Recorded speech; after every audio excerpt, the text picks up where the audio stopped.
Hey kids, welcome to Conscious Embodiment, Astrology and Dreams with Dr. Michael Lennox. I am your host, Dr. Michael Lennox, coming at you for the week of June 13th through the 19th. That's right. And I'm Zoe, your producer. Hey Zoe, how's your June going?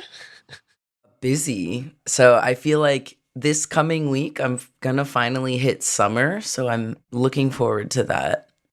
You mean summer as in like rest time as opposed to school time? You do a lot of teaching.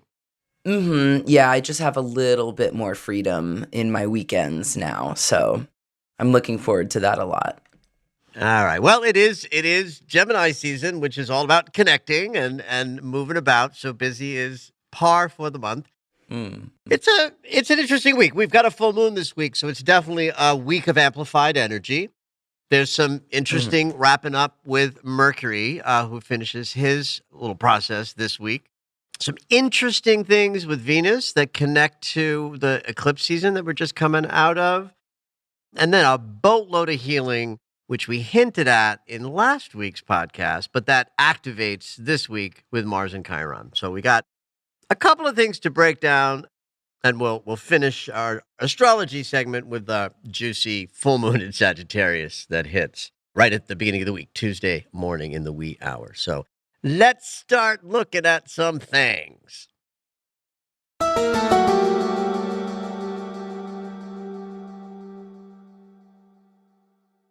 It's a big week in the Mercury retrograde process.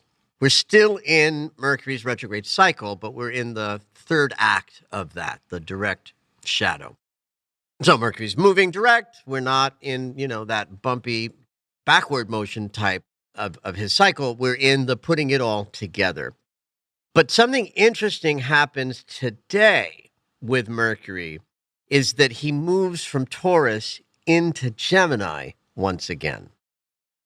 All of this year's Mercury retrograde cycles start with Mercury in air signs, and then he moves back into the earth sign that precedes them. This is an interesting theme then for the year of 2022, is that our mind, our thinking, our processing, our perceiving is being asked to drop into a more grounded sensibility. This particular Mercury retrograde, where it's Gemini and Taurus, is really the exemplar of what we're talking about when we find ourselves in a position where our overthinking minds are given an opportunity to ground a little bit. And when it's Gemini Taurus, because Gemini is a Mercury ruled sign and the first place in the zodiac where we come to words and thought and connection, it's also the sign where the most debilitations occur in communication in the direction of anxiety, too much thinking, overthinking, what I like to call monkey mind, where the mind just, Mm. flips out and going from thought to thought to thought to thought like a monkey in the trees. That's a very classic shadow of communication in the Gemini archetype. That makes sense. Taurus, the sign before Gemini, is Venus ruled. So it's all about love. It's an earth sign, so it's grounded. So with a Mercury retrograde starting in his ruling sign, where overthinking, monkey mind, and anxiety is the thing we might be working toward letting go of in a process that a retrograde allows us to go through, the general theme will be how to ground your thinking and perceiving more in your heart. How to go from too much talking into listening more with grounded stillness and loving perspective in the way that Taurus offers. So with Mercury still in his wrap-up cycle, we're still in I don't know if lesson time is the right word with the Mercury retrograde, but certainly we're in adjustments and changes with how we use our thoughts. So we're just coming out of a couple of weeks where the mind has been in process and connected to the grounded, loving perspective of Taurus. What we're going to be charged with this week is to see how much of that grounded, loving, and stable sensibility that we're going to be able to carry forward with us when Mercury moves back into the sign where he's freer to communicate and perceive and talk and interact and exchange ideas, but hopefully freer of the shadow artifact of that, which is too much thinking, too much mentality, and too much of a desire to perceive everything intellectually. That's dangerous. Well, it's the pitfall. It's the pitfall Yeah. of being these sort of, beings of consciousness where the body is in the present moment, but our mind has equal access to the present moment, but the past and the future Right. through thinking. Like without it, we can't maneuver in the three-dimensional world. But it's not us. It's not who we are. So we must learn how to discipline our thinking because it's the only thing that we can ever change. And I'm fond of saying you can change every thought you're having. Not the first one, but you can change the second one, which means you don't have to stay with the crazy, perseverating, anxious, negative thoughts that are habitual. And a retrograde cycle from Gemini back into Taurus, back into Gemini again is a great process for not only grounding your communication more in your heart, but understanding that communication and connection is 50% listening. And most people forget that.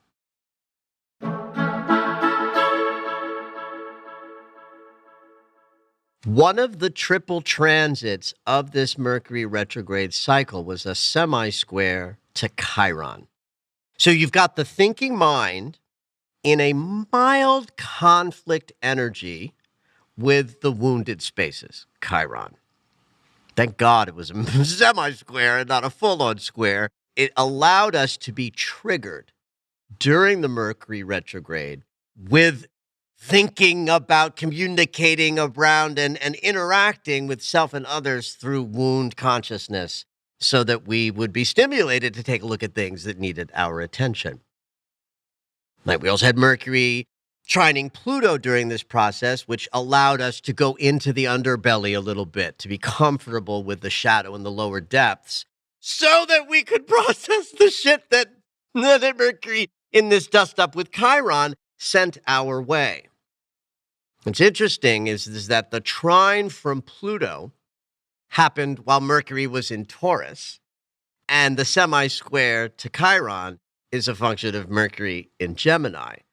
That there's something really elegant about that, right? Because the one transit that was going to be abrasive and challenging for us was going to be this thinking air element-oriented, mild but present, wounded thought consciousness from the Gemini Mercury, and that the lower depth piece, the willingness to explore the shadow and the comfort with darker humanity stuff that was part of the retrograde was from Mercury in Taurus, led by the heart center. So we're back in a little dust up with Chiron because tomorrow we have the third and final semi-square between Mercury in Gemini and Chiron in Aries. So that means the first couple of days of this week are going to be bringing up issues that may have come up in the last bunch of weeks. So you want to glance back to late April with an anchor date of April 28th. Then May 22nd was the second appearance of this little transit while Mercury was backwards. And now we're wrapping that up this week.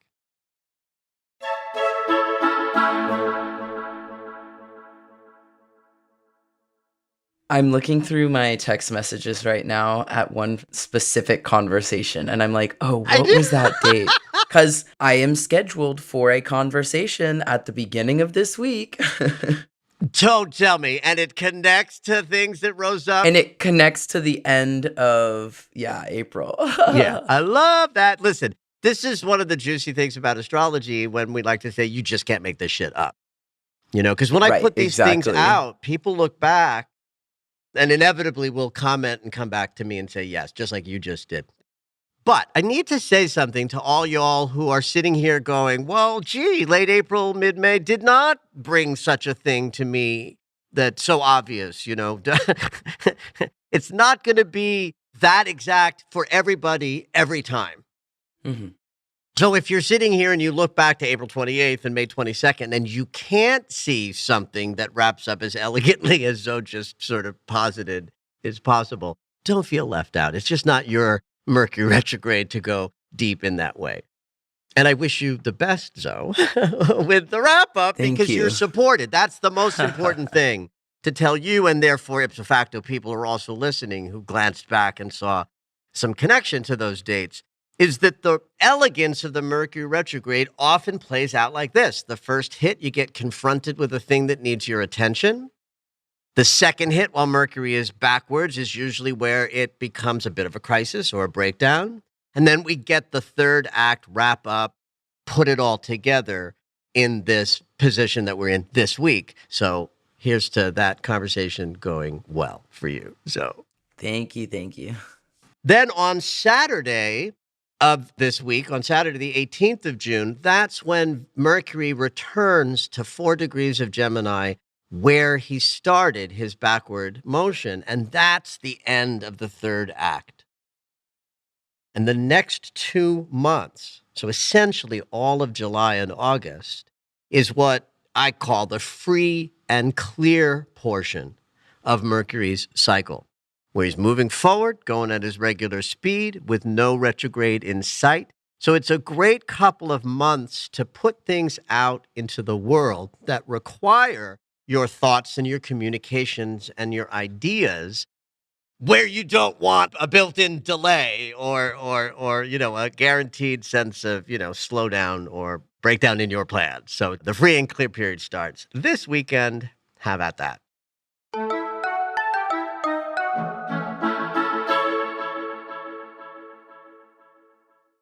Venus is doing a couple of things this week that are worth mentioning. Venus is in Taurus right now, so we are in a great connection to grounded, coming from love energy. Venus describes how we process our emotions, how we give and receive love, and the sign that she's in sort of determines what that's going to feel like to us. So Venus in her home sign of Taurus means that we are all a little bit more grounded, a little bit more loving, a little slower to react, which is good because we got Mars and Aries making us sort of batshit and aggressive and moving very fast. So anything that can ground us and stabilize us is a good sort of thing. But there's something that she's doing this week, both on like Thursday and Saturday. So you can even think of this as Thursday through Saturday. She's conjuncting the north node of the moon, which is the forward-moving sort of collective point that represents the future we are all moving toward. This is a transit that happens every 2 years. Venus will swipe by the north node of the moon, and it's brief, but it is a moment when love and time intersect. The north node is time. The north node is the point that represents that we're moving forward collectively, even though consciousness exists infinitely. In the third dimension, we move through time, and it's the nodes of the moon that tell that story. The north node is forward movement into time that has not yet been created. When the sun is near the north node, that's when we have an eclipse. So eclipses are like stamps of moments that like imprint. They last for an eternity. The energy of an eclipse lasts forever. It's like a blink. And if they happen every 6 months, you can think of the eclipses and the shadow breaking as kind of like the pulse, one way of looking at the pulse of time itself. If we made that smaller, we'd be talking about breathing in and breathing out. And maybe going to sleep and waking up. And then going from, winter to spring. So these pulses of time that eclipses hold means that the points where the sun and the moon were at an eclipse moment have this consciousness, such that when a planet triggers that point, we're reminded energetically of the eclipse. And since this is Venus, and Venus has been so active this year with her retrograde cycle in the beginning of the year, and I've said this in my dailies, and I've said it on the podcast, what Venus is doing for the next 2 years will have more impact than typical because she just spent 2 weeks with Pluto, and man, did they get into it while they were together. Mm-hmm. And she is bringing with her deep, transformative power. And when she hits 24.5 degrees of Taurus over the weekend, that's where the sun was during the eclipse. On Thursday, she connects with the north node of the moon that generated the eclipse that represents where we're moving next. So Thursday, Friday, Saturday of this weekend coming up ahead could have important experiences for some of you that connect to what you were going through during the eclipse wormhole. Since everything this year, for my money, is about love and learning how to give and receive love at a greater level, how to meet unloving moments from a loving heart, that's the theme of this year and half of next year, because the north node of the moon, our forward-moving point, our North Star, is in Taurus, saying love more. Come from love more. So look for ways in which your experience of grounding yourself from a loving place in order to move forward, that harkens back to things maybe you were bumping into at the eclipse, either working on or being confronted with, things that got built or destroyed during the eclipse wormhole might connect to stuff that comes up this weekend. So just be aware of that. Well, and have at that, as I'd like to say.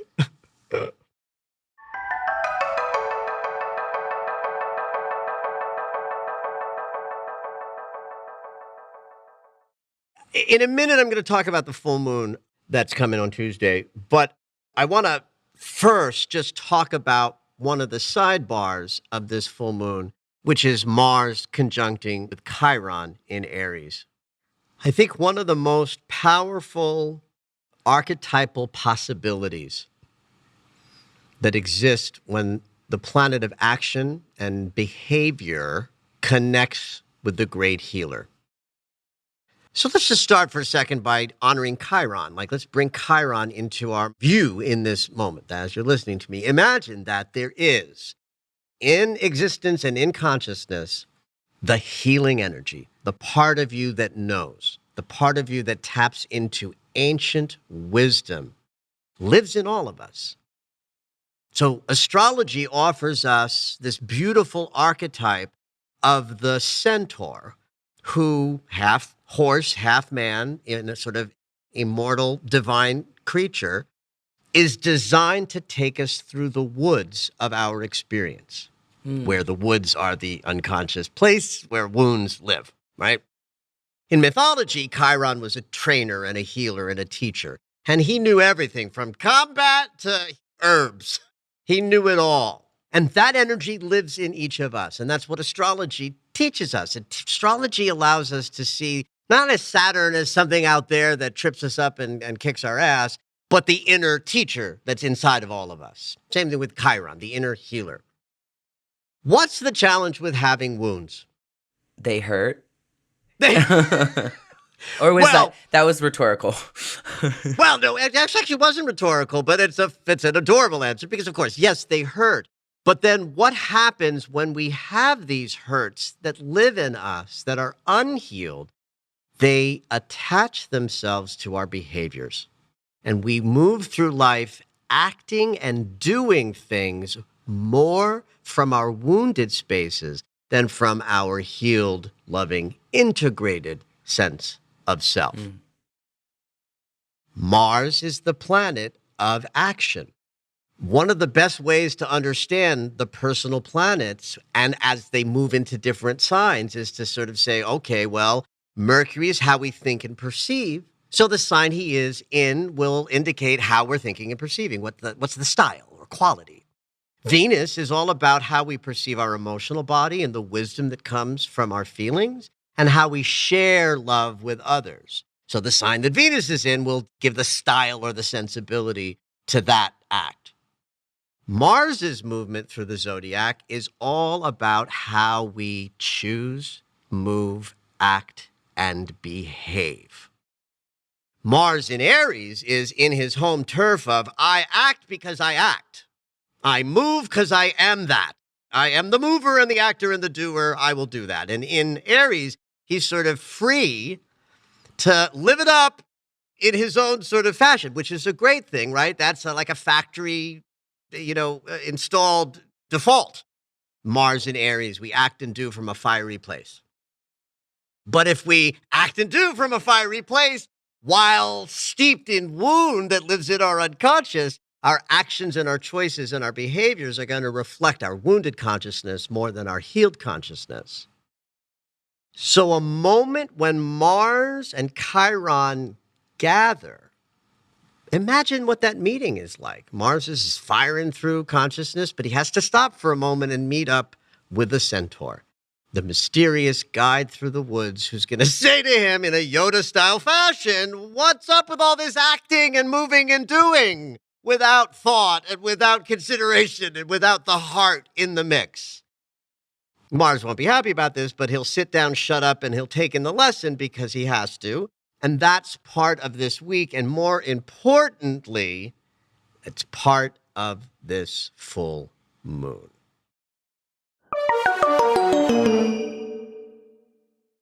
Tuesday morning in the very wee hours, Pacific time, the full moon in Sagittarius will take place.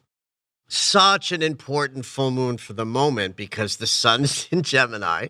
Mercury just returned to Gemini as part of his retrograde process. So the conscious awareness piece of this full moon has everything that Mercury has been doing for the last couple of months in it. Venus is running around triggering the North Node and the eclipse point. So she's very activated this week as well. So our conscious awareness, Sun in Gemini, is aware as well of what our heart is up to in the moment. So now we round out that personal planet picture because Mars, also in his ruling sign, so all three of the personal planets are in their ruling signs during this full moon, which means we are more aligned with ourselves in a kind of natural and organic way.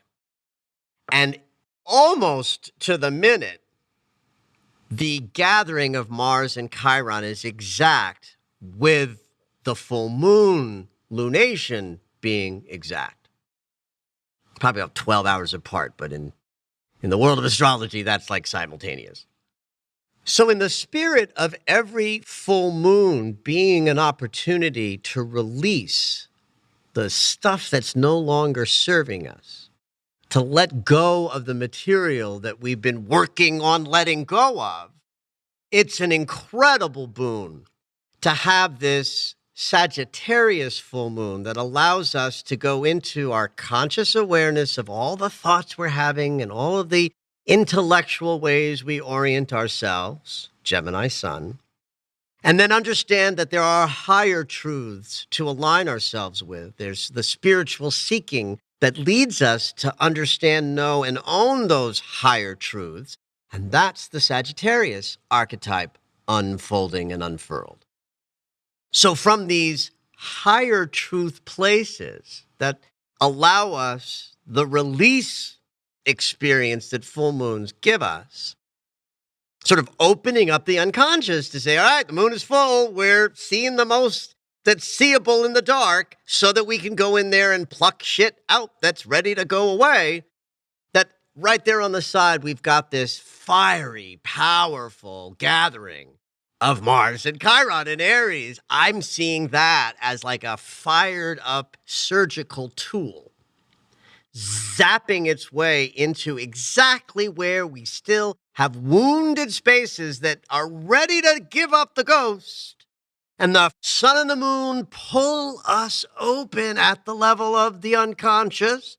And Mars and Chiron zap their way into the middle of our psyche and say, bam, that's gone. ding, that wound can release. Of course, this can only happen to the extent that you are ready. One person will have a grand psychic surgery in this full moon, and another person will be like, yeah, I'm still stuck. Because we're all on different paths, and we're all in different time frames. Right. Different timelines. That's right.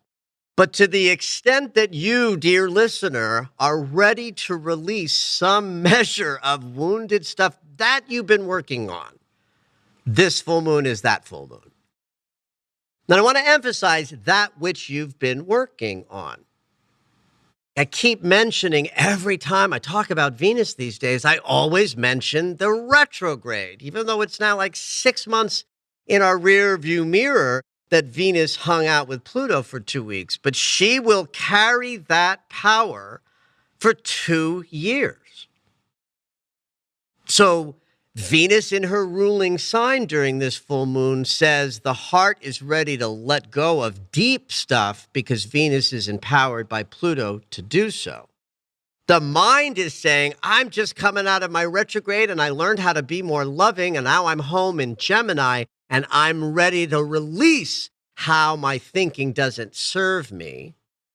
And then Mars, of course, doing the action of learning how to behave differently, how to choose differently, because we're recognizing the healings that have occurred and we're downloading them into our embodiment with this full moon. And the sense that I'm sort of having is this entire lunar cycle, so we still have really 2 more weeks to get through it all before we really understand what we've let go of in this full moon. This entire lunar cycle is clipped right onto the eclipse lunar cycle that was a true transformation. And this is the lunar cycle where we sort of put some things into place, figure some things out, and hopefully use this full moon to let go of the tumor that you might have encapsulated during the wormhole is ready to be snipped and dropped.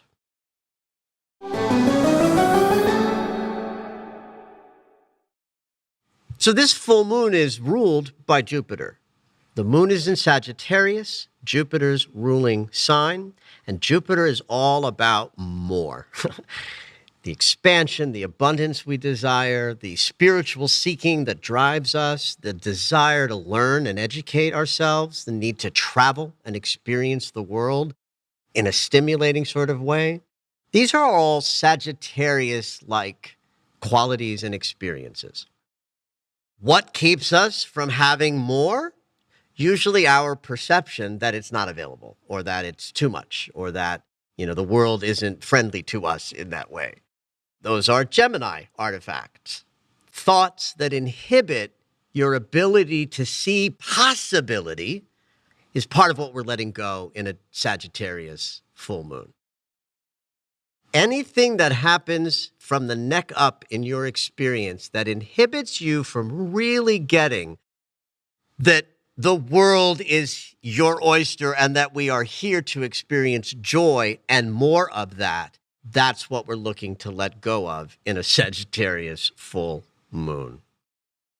And as ever, I'll remind everybody that this entire year has both Saturn, the teacher, and Neptune, the great spirit, making direct contact with the nodes of the moon.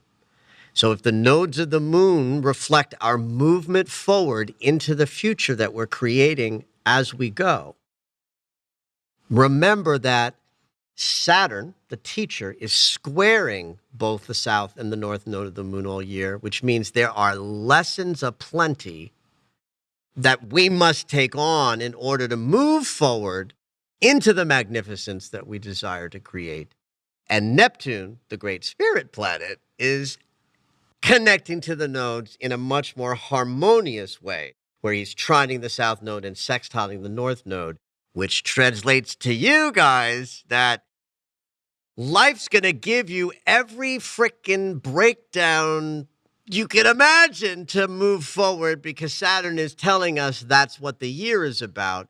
And Neptune is right in the mix saying your spiritual practice is how to go and move and do, because that's the lubrication that allows us to face the lessons that Saturn will bring with more grace, more ease. So release this full moon, everything that inhibits your perception that the world is a magnificent place to live, and let the full moon do its great work. Have at it.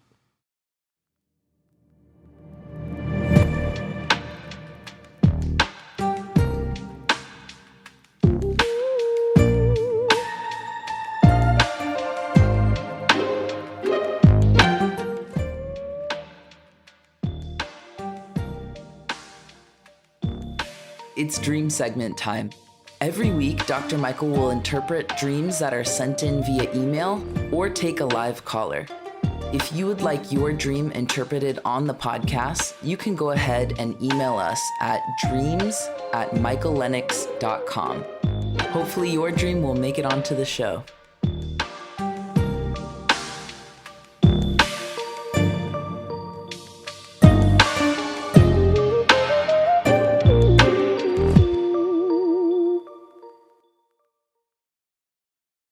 Today we have Nora calling in. Nora, welcome to the show. What you dreaming?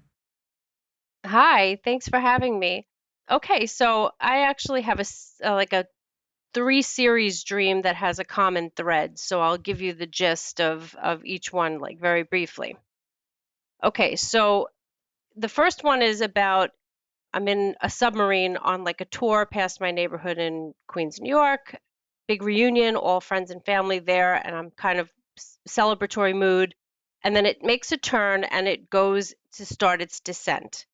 And as soon as it starts its descent, I suddenly feel like a panic that there's no turning back, that I can't get out of this mission that I'm supposedly on. I felt like I was on a quest or something. As it's descending, in my mind, I'm going, this is it. You can never go back. And there has to be a conscious decision to it felt like a death, but I didn't feel pain or anything, but that there was no coming back, right? So the second one is my husband and I are in an airplane, we're traveling, it begins to plummet. And there's the same feeling again of, okay, this is it. You're going to die, basically. But it's not painful, it's not terrifying. It's a conscious decision to release it or to just kind of give into it, I guess you could say. And third one, I'm coming across the Queensboro Bridge into, funny, Long Island City from Manhattan. And there are tons of buildings and they're crumbling all around, and there's no way to outrun or escape this sort of destruction that's happening. And the same feeling again. Okay, this is it. Just it's like a go with it, but almost like it's a fatalistic kind of feeling. Like you're going with it, but that it's over. It's done. Each of these met the same feeling, even though the circumstances are different. Were they pretty close in their proximity of when they rose up? They're probably within a 3-month period. I want to say that's that, close. like, Yeah, because I that's wrote close. them down. They were so freaky. It was that feeling stuck with me, and I thought, was this prophetic? I don't know what's happening. All right. Well, first, we've got to inform our listeners about the Long Island City reference, because that came from before we started. We were hanging out waiting to get ready to record this thing, and Norris lives in Queens. I lived in Queens. I lived in Long Island City. And honey, I took that bridge. Yep. That aside, first of all, I love that there's a triptych of dreams, right? That even 3 itself is a powerful number of repetition. In numerology, it's the divine creativity. But even just in terms of getting a message across, like 3 is the number where people will start to remember something they are being introduced to.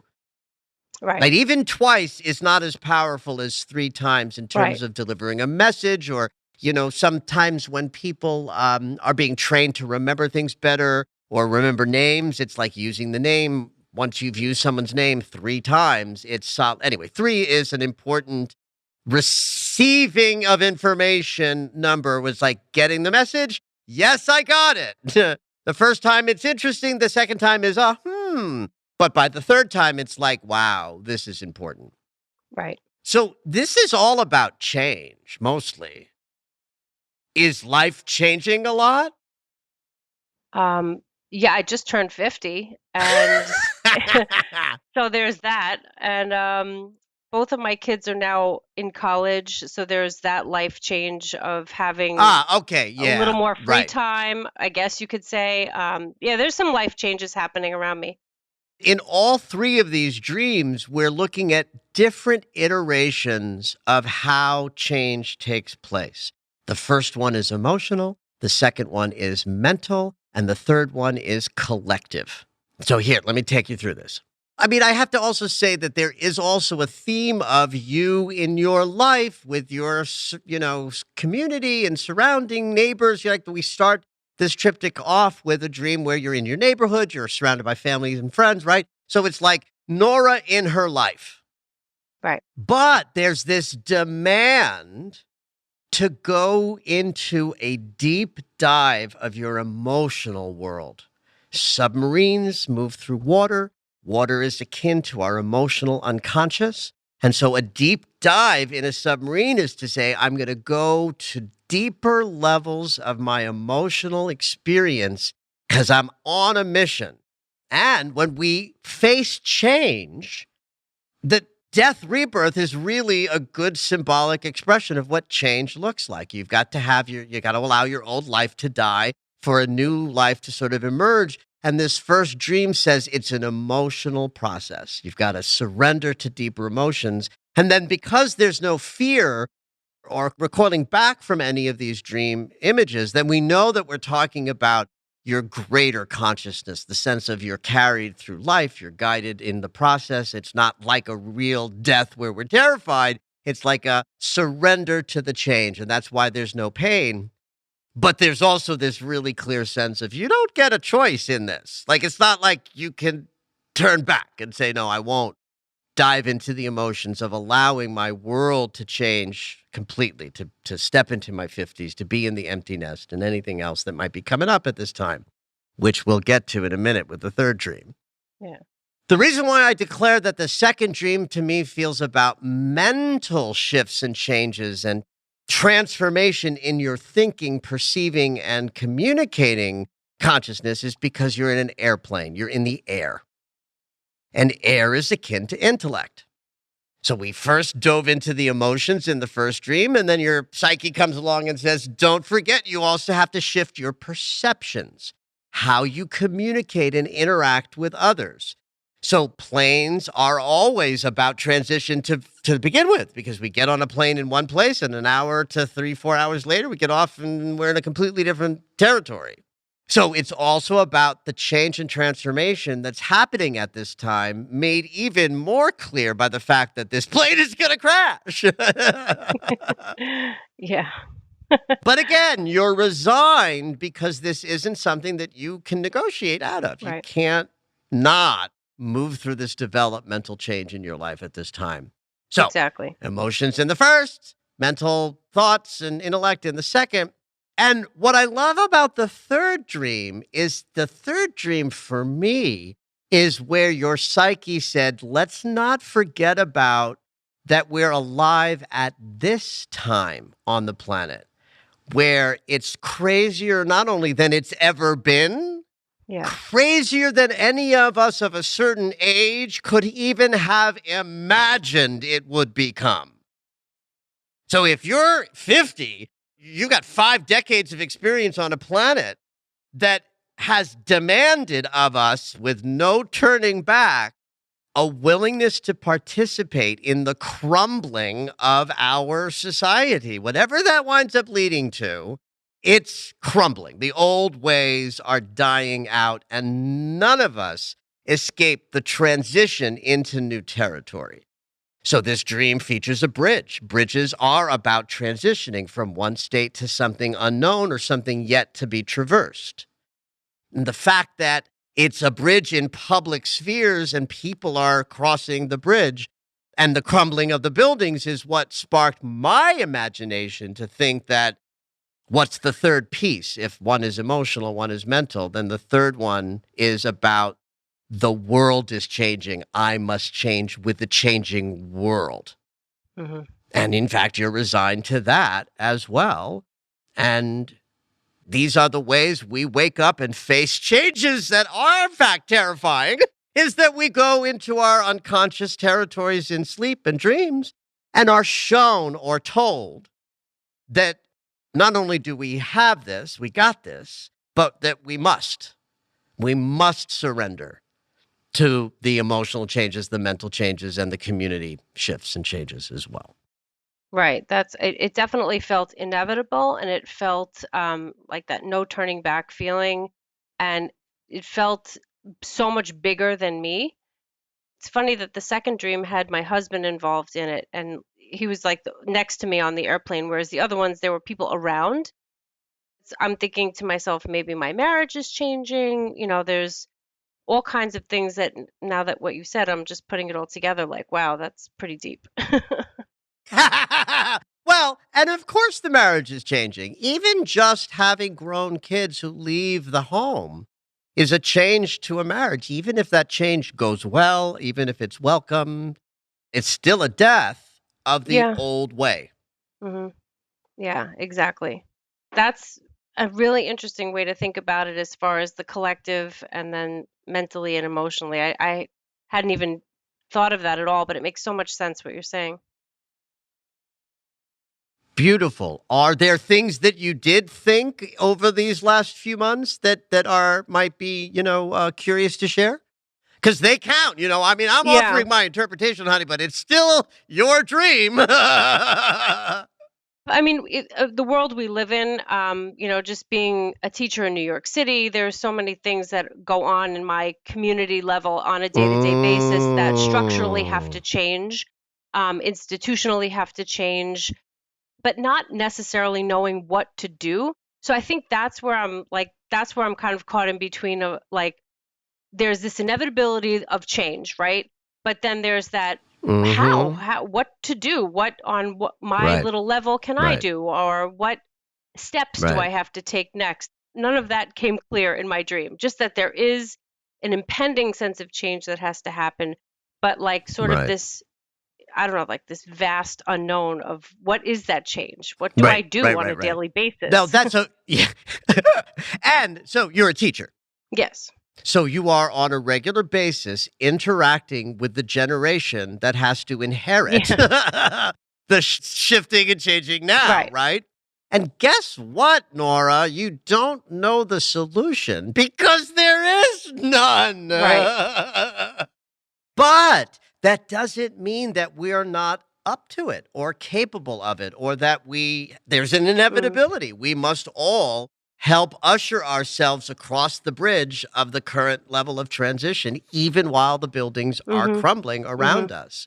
Then, as a teacher, you have a responsibility to be able to say to young people, here's how we're going to do it. Here's how we're going to manage this new world. But there's no answer. There is no how. Right. We're going to do it through love and faith and community and education and expansion and more breakdowns before breakthroughs. Yeah. But man, oh man, the intellect is not going to have an answer. And the emotionality better not take you under, or you won't be able to rise up and do the things that need to be done. Right. And that's another part of it too, is emotionally, like when I'm at this stage of my life where, I feel in a sense that like my job, quote unquote, is done, raising two kids, put them on their path, everybody's good to go, checking off the boxes Mm, of my list of life right. goals, right? But then now it's like, well, did I really do everything I wanted to do? Or have I just been on autopilot for the past 20 something years? Like, is this all there is? There's that song that goes like that. Is that all there is? So, Is that all there is? yeah, so I'm like wrestling with like, am I done? Is this Ooh, well, here's what I love about that question, mm, Nora, is these dreams to me, are you preparing for the next chapter that is still vibrantly capable of bringing joy and curiosity and excitement? 50 is the new 40. says everybody who's 40. Right. Listen, honey, I'm close to 60, and I'm telling you, my 50s were the best. And when I was younger, I thought my 40s were going to be the best Same. decade. And I remember actually being 25 years old, and a woman who was a clairvoyant psychic, Annie Ulrich, said to me, your 50s are going to be amazing. And I was like, wait, no, my 40s. And she was like, no. She said, in your 40s, you might be the most creative, but in your 50s, you're going to be in a position where people are just going to look across the room and say, you, Lennox, I want you to do this project because I believe in you. I know who you are. I came into myself in my 50s in a way that is your next chapter. Has to be, because you're still vibrant, alive, in a body, ready for an adventure or two. And you really are crossing a threshold where a humongous chapter is coming to a close. And these dreams are saying, here, honey, we're dying to self, but trust it. Trust it. There's nothing to be afraid of. That's the work, right? That's the work. You got to wake up and, right, that's the work. Like in dreamland, your psyche is telling you there's nothing to worry about. But then you wake up. And then you got to be in life in a body where our minds will tell us, we're in trouble. And our feelings will rise up and say, you're in danger. But both of those aren't always accurate. They can be false, fear leading the way. And I trust that you have a beautiful, vibrant, lovely next chapter. And these dreams are a gorgeous way to prepare you for that. That's my optimistic hope in this whole thing, is that that's not all there is that, okay, that part's done, but you still have, there's that feeling like, 50 and like everything's sagging and everything's wrinkled and everything's falling apart. And well, there is that. I got to go get some maintenance done, all that stuff. But like, can I still do something major, instead of what I thought was just mundane and regular? I don't know. I just feel like I need something to do for myself. I need a little project, or I don't know, mission, I guess, quest. Like, isn't that funny? It comes back to the submarine. I love it. And so, as I like to say, Nora, have at it. Go create your next beautiful chapter slowly, gently, and from the inside out. That sounds perfect. And this will coincide with my Pluto sitting on my ascendant. Oh, damn, you buried the lead, honey. You really are. No, I'm kidding. Let me just add that. That does mean that how you relate to your world and your world relates to you is in wild transformation. Difficult transition, but what it promises is a next chapter that comes right out of allowing yourself to really just transform, change, and surrender. So again, have at it. Right. Thank you. Thank you so much. So much for sharing these dreams with us. It was great. Yay. Thank you. Thank you for listening to Conscious Embodiment, Astrology and Dreams with Dr. Michael Lennox. You can find us on Apple Music, the iHeartRadio app, and anywhere you find your favorite shows. Head on over to michaellennox.com for information on astrology readings, the daily Astro Alert subscription, upcoming classes, and to join the mailing list.